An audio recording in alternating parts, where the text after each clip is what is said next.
What if that nagging feeling in the back of your neck was real? What if those hands reaching out from the dark that you believed were there were there? What if the monster in the basement really existed? And what if there was really something under the bed? Would you have the courage to face your fears? Hello, brave souls. I'm your host, Paul Rondeau, and tonight's story is called Hazards in Buying a Used Car. I hope you enjoy.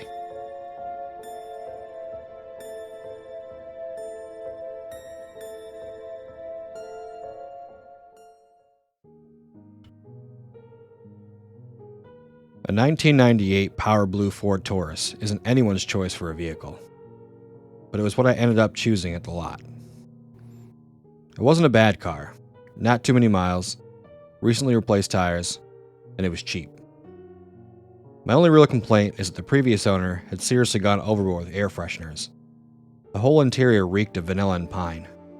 The dealer, a real nice guy, said he was cutting me a deal.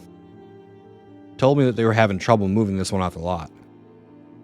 Explained that no one seemed to be interested. I guess I'm less picky than average, because the car looked fine to me.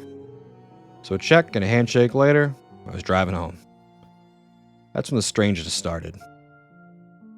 I hadn't noticed it during the complimentary test drive I had been given, but there was a lump in the padding of the seat, right in the small of my back. It wasn't enough to make the drive uncomfortable, so I assumed the foam was coming loose under the fabric and let it go. The car was a decade old after all. For about 2 weeks I drove the car like that, to and from work, picking up groceries and stuff like that. The lump was pushed to the back of my mind, and I'd pretty much got used to it. Then it moved. At first I thought I was imagining things. Foam padding doesn't squirm around, obviously, and it had just been the slightest feeling in my back that set me off.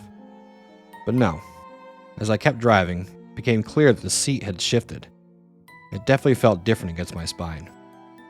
At this point I thought maybe this was what was wrong initially with the seat, that maybe the loose foam had shifted when I first got the car. Once I got home, I decided I would examine it in more detail. By the time I got to my driveway, the lump was downright irritating, so I hopped in my seat and began to probe the fabric with my fingers. Whatever was in there, I quickly noticed it wasn't foam padding. The consistency was thicker than foam, almost gelatinous, and there were hard pieces inside it that felt almost like stone. I couldn't make it out at the time, but the shape of the thing was familiar too. Confirming my suspicions, I also noticed for the first time a long seam in the seat that someone had stitched up. The previous owner must have stuck something in there. I hopped back in to take the car to the dealer and complain. This is the sort of thing a salesman should tell you, you know? Maybe they just didn't know about it. I hadn't seen it at first either. I was about halfway to the dealership when the thing in the seat began to writhing around. Not a shift like before, but actively crawling underneath the fabric. If you can imagine the feeling of something worming its way across your lower back, you can probably replicate my reaction. The number on the speedometer doubled.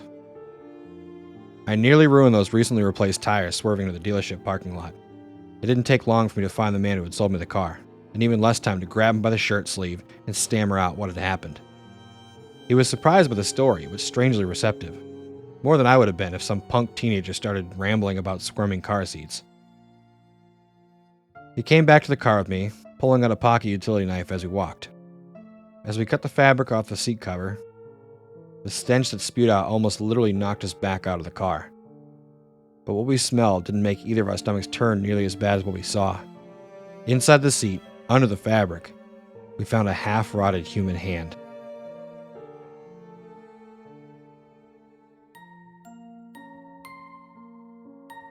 Thanks for listening. I hope you enjoyed the story. Come back next time for some more spooky stories, and as always, remember to face your fears.